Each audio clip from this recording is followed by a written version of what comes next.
Welcome to Do Theology, where we keep doctrine in its place. Today we're going to do the conversation that I know you all have just been dying for. You've been wanting us to do this conversation, or at least maybe one or two people, perhaps. Probably not. Head coverings. Over this last year, Jeremy and I have both changed our position on head coverings. Kenn now wears a bonnet to church. Not quite accurate. We shall set the record straight after the music. Neither Bethel nor Hillsong meet the biblical definition of a true church. Did you know that Jesus was born again? Is his view heretical? If it isn't, then there's no such thing as heresy. It's not just a black and white issue. There's a question of moderation and how damaging and how harmful things are. Not every act of divine revelation is equal in authority. Angelic forces, angelic reinforcement. I mean, it's hard to even respond to that, isn't it? It's mind-numbing, it's blasphemous. When the apostles use the word atonement, they do not depict an angry God. It's cryptic, it's watered down, it has nothing to do with the judicial aspect of the Christian gospel. The most important of all doctrines is that the Bible is the Word of God. They have different ideas than you do. You don't have to automatically kick them out of the kingdom. All right, welcome back. Well, as we mentioned, this is the head coverings episode. Jeremy, you are preaching through 1 Corinthians, right? You're getting towards the ends of that. Well, maybe. We are in chapter 14. We're taking a little break right now, coming back into it after the first of the year. But yes, we've been in 1 Corinthians since September of 2020. Mm-hmm. Of course, preaching through 1 Corinthians, all kinds of fun issues come up, including the issues of head coverings in 1 Corinthians 11. If we rewind even just a little bit further in history, I did a study paper on head coverings when I took a hermeneutics class for my seminary class, and that was all kinds of fun and exciting reading for that research project. I definitely was kicking myself by the end of it, wishing I had picked a different topic because there's a lot to wade through. But today we are going to work through a little bit of the findings that both Jeremy and myself have kind of worked through. Jeremy in particular having preached through this quite recently, I guess. When were you in this chronologically? It was a few months ago. Yeah, I think it was August or so. Yeah. Okay. Uh-huh. And we're just going to share a little bit the conclusions that Jeremy came through. He's got a list of them. We're going to go through those and kind of comment on them as we go and share what our position is now and then how we think through this issue in relationship to the chart. Yeah. I will also say, if you're interested in hearing the preaching of it, you can go to orchardhillsbiblechurch.com, where I'm the pastor. Find the 1 Corinthians series. Check out Head Coverings Part 1 and Part 2. This is really based on 1 Corinthians 11, 2 to 16. This is the only passage that we have in the New Testament that talks about the practice of head coverings. And to be honest, the view that I held before was just pretend like this passage doesn't exist. And so to say I changed my view may be a bit disingenuous. It's really, I finally studied the text for the first time and came to an honest conclusion. And so here we go. I'm going to go through a list of, I don't know how many reasons I have here, I guess 13 reasons or so. And I'm going to go quickly. Is it worth reading the text beforehand so people have that in their minds? Or is that it's a big paragraph, so there's kind of a lot there. Well, maybe we should. We should.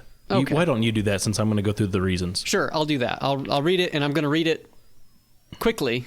But from the King James version, of course. From the King James. This will be the ESV. Paul writes, interesting choice. Verse 3 is going to be quite a bit different. They made an interpretive decision. I would suggest to do American Standard. Okay, I can make that adjustment. All right. There's an interesting interpretive decision they made in their translation of verse 3. Maybe I should just break out the Legacy Standard Bible. And I should mention, I don't disagree with the ESV's interpretation. I just don't think it was a fair translation. So, fair enough. Okay. 1 Corinthians 11, 2 to 16. Yep, in the New American Standard 95. There you go. There we go. Okay. Paul writes, Now I praise you because you remember me in everything and hold firmly to the traditions, just as I delivered them to you. But I want you to understand that Christ is the head of every man, and the man is the head of a woman, and God is the head of Christ. Every man who has something on his head while praying or prophesying disgraces his head. But every woman who has her head uncovered while praying or prophesying disgraces her head, for she is one and the same as the woman whose head is shaved. For if a woman does not cover her head, let her also have her hair cut off. But if it is disgraceful for a woman to have her hair cut off or her head shaved, let her cover her head. For a man ought not to have his head covered, since he is the image and glory of God. But the woman is the glory of man. For man does not originate from woman, but woman from man. For indeed man was not created for the woman's sake, but women for the man's sake. Therefore the woman ought to have a symbol of authority on her head because of the angels. However, in the Lord, neither is woman independent of man, nor is man independent of woman. For as the woman originates from the man, so also the man has his birth through the woman. And all things originate from God. Judge for yourselves. Is it proper for a woman to pray to God with her head uncovered? Does not even nature itself teach you that if a man has long hair, it is a dishonor to him? But if a woman has long hair, it is a glory to her. For her hair is given to her for a covering. But if one is inclined to be contentious, we have no other practice, nor have the churches of God. All right. So once May again, the Lord bless the reading of his word. Okay. All right. You may be seated. So again, if you want to hear a full treatment on what I'm about to present, you can check out my sermons where I spend more time going through each one of these points. So this is going to be quick. But here are some notes about the text and some conclusions about the text. Number one, going back to verse 3, where it talks about Christ is the head of every man, the man is the head of a woman, and God is the head of Christ, that Paul's use of head in that verse refers to authority and not origin. Now, there's a little debate on that, but it's pretty clear, pretty widely agreed upon that this is talking about authority, not origin. I just want to make one quick comment on that. It's almost unfortunate that it even has to be stated because there's just been a few resources that came out that really kind of muddied the waters on that, and it's just unnecessary. Gordon Fee argues that it's origin. He's got a very big commentary on 1 Corinthians, like the standard commentary. But Wayne Grudem did a long paper just on this subject, and there are lots of others who've done a lot of work, and it's pretty clear it's speaking of authority. Secondly, Christ in verse 3 refers to the incarnate Son of God. When it says God is the head of Christ, it's talking about the incarnate Son of God. So not to get all caught up in the eternal functional subordination conversation, but for this text and for our purposes today, that's what Christ means. Not eternal, immaterial Son of God, but the incarnate Son of God, who is still eternal, but he took on flesh. Okay, number 3. A man's headship over a woman at least refers to Christian marriage. When it says man is the head of a woman, it at least refers to Christian marriage.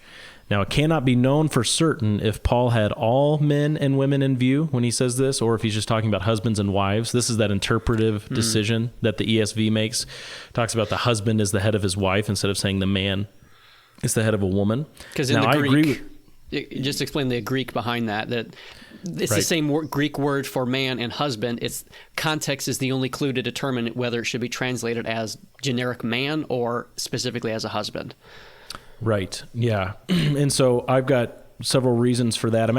What I'm reading to you now this isn't my sermon notes. This is a booklet I'm working on this very subject. And it goes into even more detail than my sermons do on these issues. But I believe it is talking about a husband and wife, but it at least means that. It could mean all men and all women. That's the view that several respectable commentators take, but it at least means that.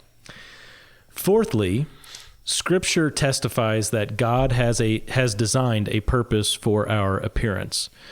One of the things that we have to avoid in this conversation about head coverings is, well, God doesn't care about how we look. God does care about how we look. If you go back to the law, it was one of God's laws given to Israel that a woman shall not wear man's clothing, and a man shall not put on women's clothing. Whoever does these things is an abomination to the Lord your God. We are not Israel. We are not under the law. I recognize that. However, we are learning something about the morality of God, because God is truth and God has explained to us what is right and what is wrong.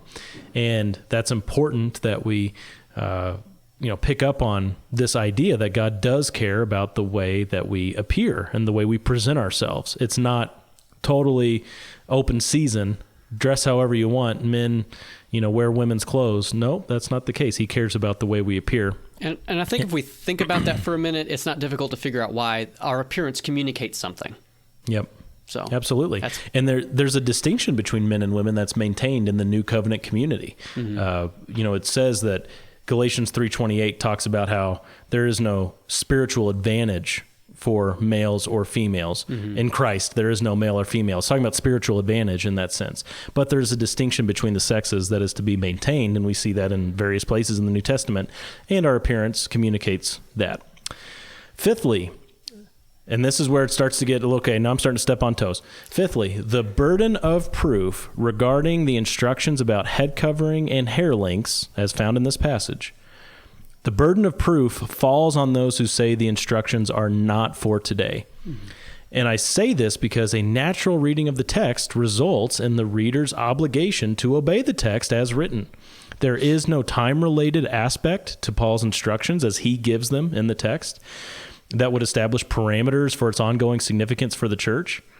Therefore, those who claim the significance has expired must prove so, must give some sort of evidence that the significance has expired. Faithful Bible interpretation distinguishes between transcendent principles and cultural customs. However, this distinction can never be assumed or pushed onto the text, projected onto the text. It must always be proven from the word itself. So that's a really key point that bugs some people when I say it. But R.C. Sproul said it about this passage, and I think he's absolutely right. I think this is a fundamental principle of Bible study in general. If you're going to take a text and look at what it says and try to argue that it doesn't apply in some way today or whatever, the burden of proof, of course, falls on the individual to make that case. Yep. To me, that's just a logical thing. I don't know how anyone could argue for the other way around. Yep. Sixthly, the vast majority of believers throughout church history have not seen the instructions about head coverings and hair lengths as difficult or controversial. Now, this point I recognize doesn't carry the same authority as some of the other points, but it does give believers reason to pause when claiming the text is uniquely difficult or when they say that the application is dubious. Let me give you a list of Bible teachers throughout history who have believed that this text is clear and that its significance is continuing. Augustine, Thomas Aquinas, Martin Luther, John Calvin, Charles Hodge, Charles Spurgeon, Arthur W. Pink, H.A. Ironside, Martin Lloyd-Jones, S. Lewis Johnson, C.K. Barrett, Charles Caldwell Ryrie, R.C. Sproul, and Bruce Waltke, just to name a few. Mm-hmm. So again, that doesn't prove anything except that there are a lot of guys we respect on a lot of issues, and these guys disagree on a lot of issues. On secondary doctrine, they're all over the place, but they all agreed on the continuing significance of this passage and application for the church in the present day. I think it's important. Yeah. Seventh, the passage speaks to both sexes and provides hair covering and hair length instructions for each.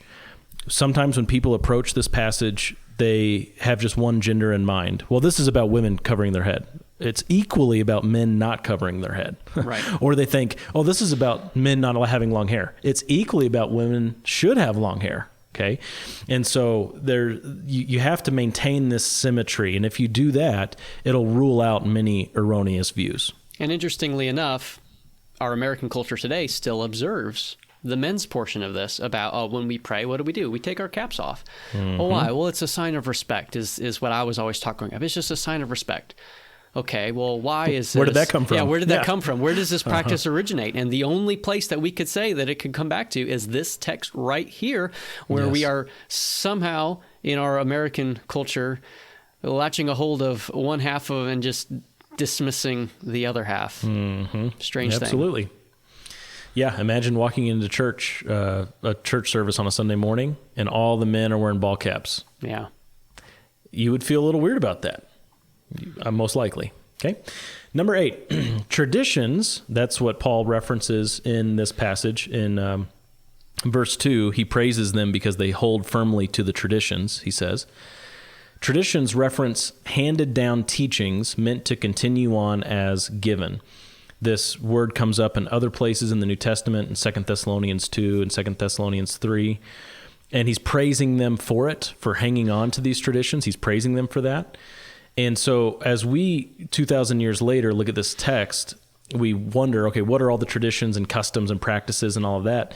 We probably don't know all of them, but God has preserved some. This is one of them in 1 Corinthians 11.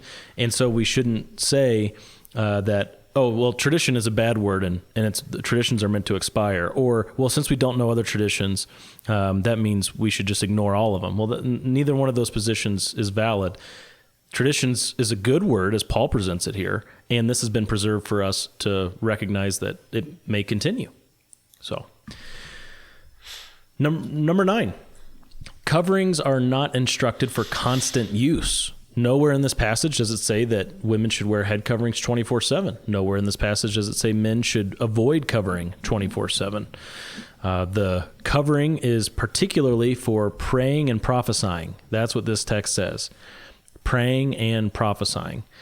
Whether that activity is limited to the local church gathering, well, that's a big question that has to be addressed. But it's clear that it's not 24/7 like the Amish and Mennonite make it out to be.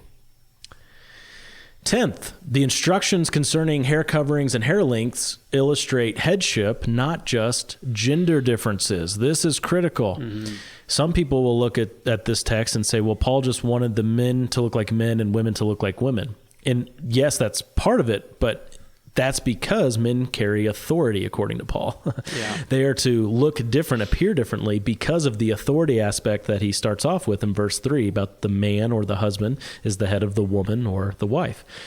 So it's not just about gender distinction and presentation. It is about authority. Yes. And that is paralleled in another passage in 1 Timothy chapter 2, where Paul is addressing the issue of women teaching in the church. He similarly grounds that teaching in creation as he does in 1 Corinthians 11. Right. 11th, hair isn't the covering. Some people will say that a woman's hair is her covering because it does say in verse 15 that her hair is given to her for a covering. Well, is that what Paul was talking about when he said that every woman who has her head uncovered while praying or prophesying disgraces her head? I don't think that's the case. Those who hold to the view that the hair is the covering, they have to define covering earlier in the passage by her hair. So you have to be consistent throughout the whole passage. And what do you have to say then? Like starting in verse 4, every man who has something on his head while praying or prophesying disgraces his head. Well, that something must refer to hair if you're going to be consistent, which means all men must be bald if they're going to rightly pray and prophesy. Hey, I'm getting there. So Ken's doing well, and I'm doing really poorly. We would both have to shave our heads. Every man would have to shave his head if that's the case. In verse 6, it says, "For if a woman does not cover her head, let her also have her hair cut off." So how would this read if the covering is her hair? Well, if a woman has her hair cut off, let her also have her hair cut off. That's basically what that verse would be saying if that's how you're going to interpret that. So it actually confuses the rest of the text, and it's an inconsistent position. I don't see a way that someone could hold to that view consistently. It ends up becoming nonsensical in every sense. Right. And so what is the covering? Well, the covering of verse 15, her hair is given to her for a covering. It's a different Greek word than used earlier in the text, and it's presented in a different section of the instruction, and those distinctions in context have to be taken into account. So There's a lot to say on that, but for now, we're going to move on to number 12. Instructions about gender roles and head coverings and hair lengths stand or fall together in this passage because they share the same foundation. And this was critical for my understanding. What some people want to do with this passage is say, well, okay, the gender role distinctions, not just that male and female are different, but that men have authority, that God-given authority, that part is still relevant. But the application of hair lengths and hair coverings or head coverings, that part has fallen off. Whereas I see all of them as being inextricably tied together. Like in the first part, verses 3-5, uncovering and covering during prayer and prophesying are instructed based on God's created design for men's and women's complementary roles in life. So if a man shames, or if a man covers his head while praying, it says that he's shaming Christ.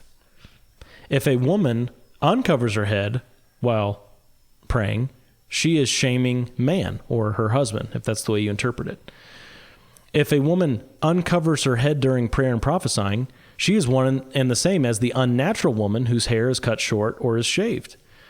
And you go through all these ways that it's presented, and you can't say, okay, well, this part's relevant and those parts aren't. This part stands and that part falls, or whatever. It's so tied together with what you do with your head is a direct connection to those gender authorities, or the gender authority that man has authority based on his God-given gender. And so to try to break those apart just doesn't work in this text. That's not how Paul argues in this text. And then 13th and finally, gender roles and head coverings and hair lengths were not cultural instructions. This is another huge point. First of all, thing you need to know is there is no monolithic presentation of head coverings or hair lengths in Paul's day. Some people will say, well, in that culture, at that time, all the women always covered their heads. Some people will say that. That's not true. Some people will say, well, all the prostitutes always shaved their heads. So Paul is saying that it's unnatural because that's what prostitutes did in that culture. Women cut their hair short or shaved it if they were prostitutes. That's not true. There's no monolithic presentation of that in history. Some people will say that men, always uncovered their heads when they prayed, even to pagan gods. Not true. Absolutely not true. There is no monolithic presentation. You can find examples on both sides throughout all history, throughout all religions. You can find examples on both sides. There was no, this is what the culture absolutely did, and that's why Paul said that. It just doesn't exist. In fact, Paul appeals to nature, and he appeals to angels, and he appeals to the created order. Three things that are outside of every culture. God's created order and design for men and women, for husbands and wives, however you want to interpret that. Nature, referencing how things truly are and should be. It's a word that comes up in other writings of Paul. Never refers to the culture. It refers to the way things should be according to God's design. And he appeals to angels. Women should cover their heads because of the angels. A lot of mystery about what that means. But here's one thing it doesn't mean: what the culture's doing. So that is a very, very critical point. I have a lot of stuff on that, a lot of references, but I think I'll just leave it at that.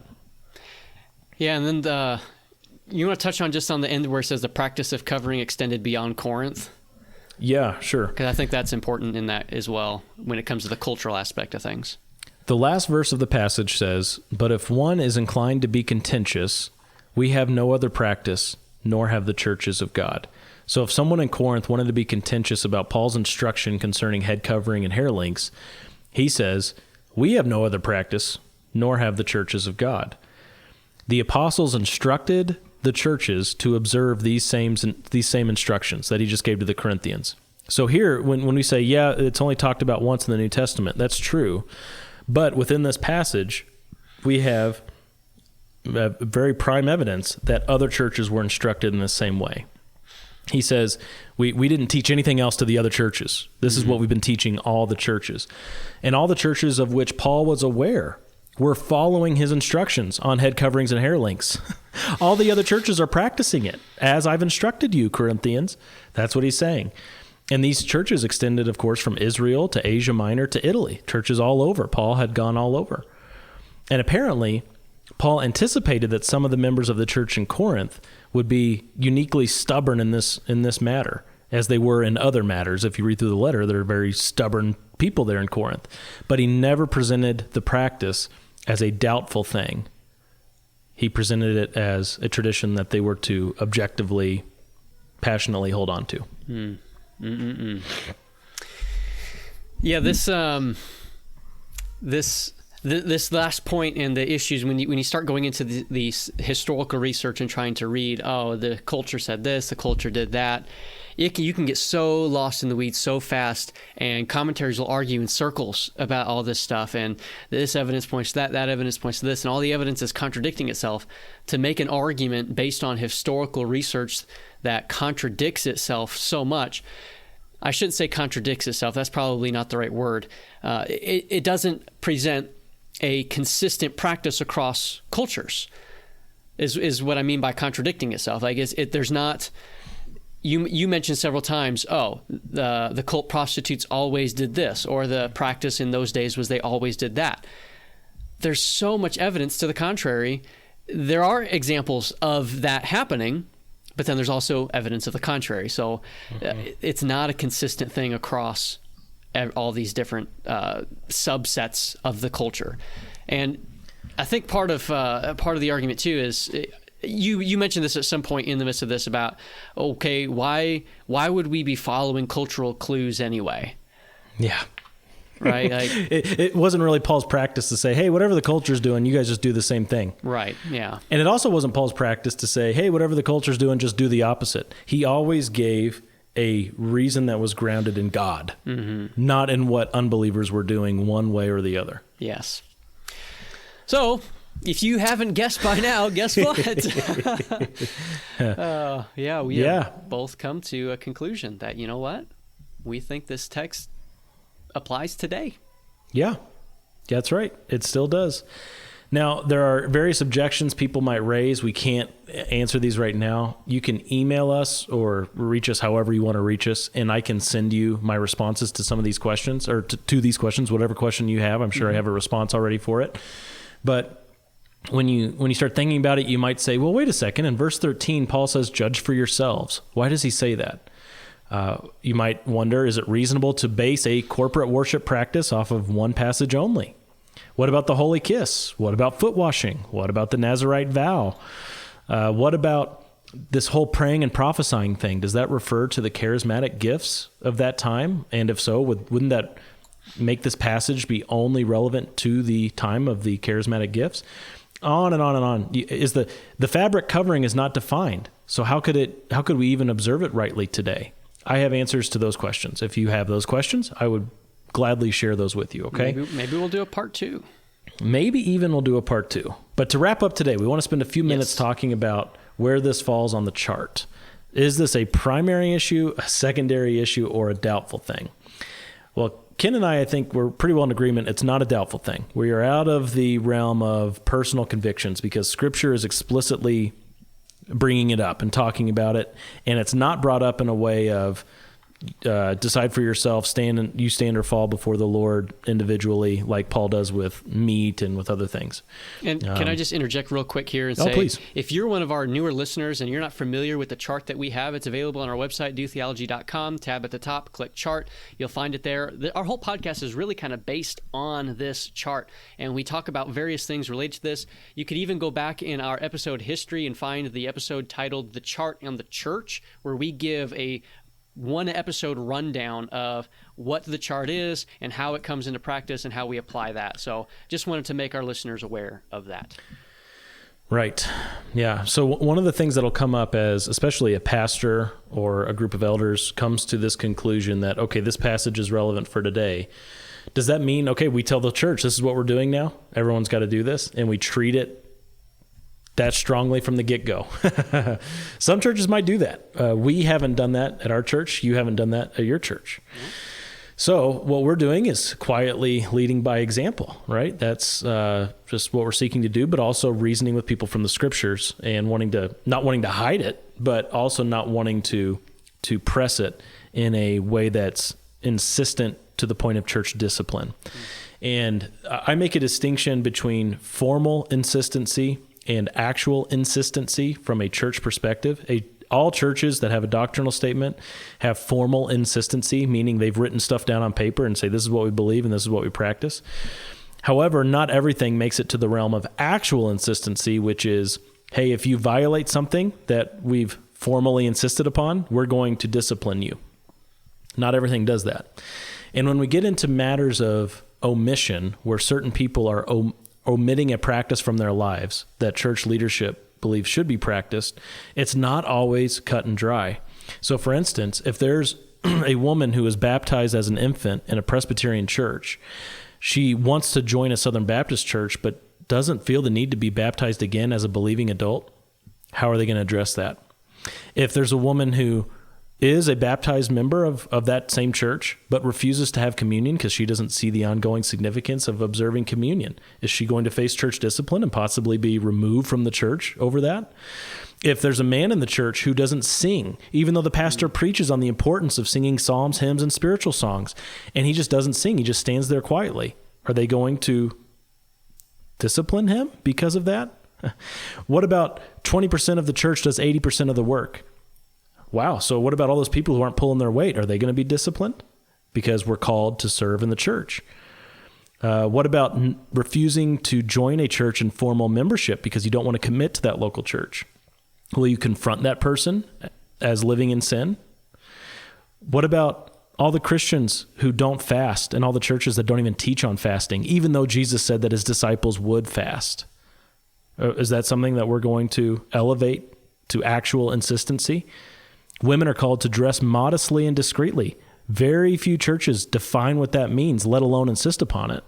So these issues can get hairy in a hurry. And different churches are going to handle each of those situations very differently. Some churches will elevate some of those matters to an issue of discipline where they're dealing with it at that level. Not every church will. Yep.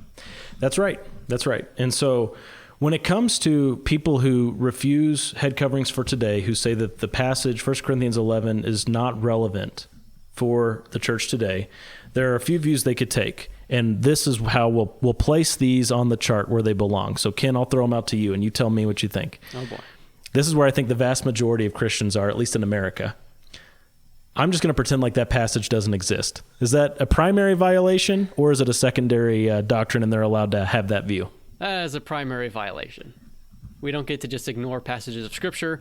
The text says what it says, and we have to reckon with that and have to apply good, faithful hermeneutics to wrestle with and find out what the application is. But we, and under no circumstances could we ever look at a passage of Scripture and say, I'm just going to ignore it. Okay. What about the view that the head covering practice is relegated to the charismatic age because praying and prophesying refers to the practicing of those miraculous sign gifts? Joe Rigney takes this view. One of your professors from seminary takes this view. Where do you put that? Is that a primary violation? I'd say that's a secondary issue where they've applied hermeneutics. They've tried to wrestle with the text, and they've come to a conclusion. And it's different than my conclusion, but they've arrived there through what I can only presume to be faithful study on their own. What about someone who says it's cultural? This is, if the ignoring the text is the most popular, maybe 55% of people just ignore the text. 44% of people, to get us up to 99, 44% probably just say, it was cultural. What about that view? Again, this is, I think that is a much more difficult, where you draw the line on that one. It still feels very dismissive, and it still feels very similar to ignoring, where just like, I'm just going to slap the cultural label on something and say, I don't have to apply it because it was cultural. Where else do we get to do that? I mean, we can make the argument about that. You raise the issue of greet one another with a holy kiss. Maybe we'll have another episode on that sometime. Yeah, we should. Or include that with our part 2 or something. But it feels awfully dismissive, and it doesn't feel like the conclusion that you arrive to after a careful, faithful examination. Yeah, you can't get it from the text, right? Yeah, correct. Mm-hmm. And anytime we can't get something from the text, We better be really careful. Yes. Final one. What about the hair? Someone who says the covering is the hair. I know that it's hard to understand the earlier parts of the passage, particularly verses 4 through 6, if we understand the covering as the hair. But it seems to me, it says, look, her hair is given to her for a covering. The text says that. Again, and what's interesting about this view, sorry, real quick, people with this view believe that women should have long hair, so they'll keep up the hair length part. Men should have shorter hair, and women should have longer hair. That's generally the view they'll take. And then they'll say, but the covering wasn't an additional fabric covering, it's the longer hair that women should have and men shouldn't have. Yeah, I mean, to me, that it seems to be inconsistent for sure. Like I don't, as we've already discussed, how to wrestle through that on a consistency level is, I just don't see how that could be the case.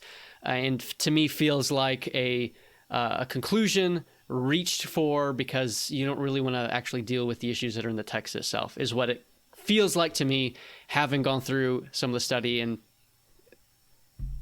yeah, I don't know what else to say beyond. We're stepping on toes with that, but I just study the text. And if you can still say that, well, I challenge you to see if you can still say that after studying the text. Yes. Now, if you want an additional resource to what we just presented to you today, my upcoming booklet, I don't know when I'll be done with this, my 2 sermons on it, you can also check out Milton Vincent. Mm-hmm. Milton Vincent has a 9-part series on this, which I think is a little too much time, but very thorough. I tell you what, there's no stone left unturned in that series. So you could check that out. He's the pastor of Cornerstone Bible in Riverside, California. You can also check out some other resources on the head covering movement. There's some stuff on that website that's a little weird that we wouldn't exactly endorse, but there's a ton of good resources in there that you can check out as well. Do you want to take any time right now to say how you guys are practicing this right now, or do you just want to? Yeah, sure.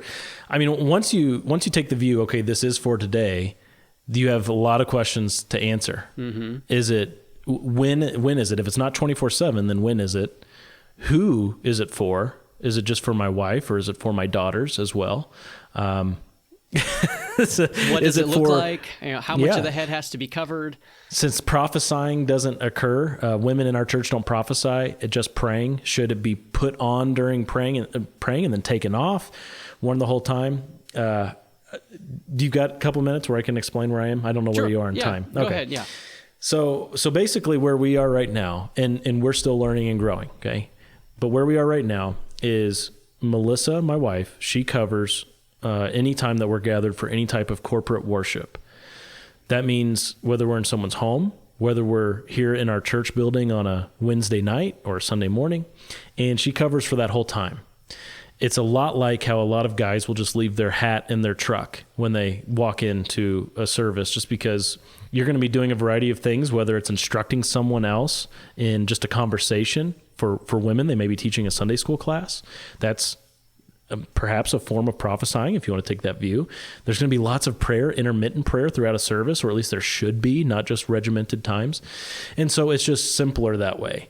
And we don't see it as a way that makes the use of the head covering mundane at all. It is just for those times of corporate worship. And so in that sense, it's still special and unique. But it is worn for that whole time. I do take the view that this passage is speaking of husbands and wives specifically, not men and women generally. And so my daughters do not cover. We do not cover our daughters in that sense. So that's where we are. And there are other families in our church who have begun practicing it, and not all the women practice it the same. There's even been, experiments with what types of coverings to wear. And, Melissa's got some cute wider headbands that she wears. And, what makes up the symbol is not as important as the practice, is the view that we've taken on that. Kind of like with communion. There are lots of types of little breads and things that you can use for communion, or one big loaf that people pick off of. To me, that's not as important as the actual practice, and so that's the same position we've taken on this. And yeah, you could apply that to singing and to baptism and all sorts of stuff. So, So anyway, that's where we are. Yeah. What about you? Very good. We're pretty similar. I'm trying to think of areas of any significant diversions there. What about your daughter? She wore it 1 week, and that was one thing that we were still thinking through. Okay, is this for all women, or is this for just for the wives? I didn't know that. Okay. Yeah. Because you sent me a picture, I think, that one time, or a polo or something. And she was wearing it. Yeah. Yeah. And so that was a, okay, we're still working through this. Well, just in case, we'll just put it on this type of thing. It's, yeah. But since then we've just kind of said, no, I really do think that this is more for the wives type thing. So we've kind of landed there. So my daughter doesn't wear it right during, church things right now. I think Liz has worn it more at like the formal worship gatherings on Sunday mornings. I don't know that we've included all the other times we get together as a part of that at this point. I'm trying to think. Yeah. Yeah. It's a little fuzzier. We're still learning and growing through it, so it's a little bit fuzzier for us right now. There's a lot to learn, and because there are a lot of those questions that are frankly unanswered by the text, I think there's a lot of freedom of expression in that way. And that's why, Amish and Mennonite and stuff, that's such a turnoff. It's like, it's a uniform, and very clearly it's not supposed to be a uniform. In the text, and we want to be consistent, but we don't want to make a bunch of man-made rules in order to be consistent. We want to maintain liberty. So the expressions of it, we believe that's a doubtful thing. Okay. Now, whether or not the text is relevant for today, that is sometimes a secondary issue, depending on what view you take, or a primary issue. Yeah. It's depending on what view you take. Some views we are not willing to say they're primary violations, but we're also not willing to defend them as just secondary. It's like, wow, I think you're really pushing the limit here on what you're doing with Bible interpretation. Yeah. And then there are other views that are very respectable, and we say, okay, that's secondary. I'm not sure how you get there hermeneutically, but I can tell you put in the work and you care about the text. So, anyway, there it is. Well, I'm sure you, our listener, have questions and you have things to say. We want to hear it. And again, maybe we'll do a part 2 and answering some objections. So turn in those objections. Turn in what the conclusions you've come to, and we'll tell you why you're wrong, I guess. Now, show@dotheology.com, our email, facebook.com/dotheology, @dotheology on Twitter, all the usual ways. Comment on our YouTube video. You can reach out to us, and we will respond and react and have a good old conversation. And until next time, do theology.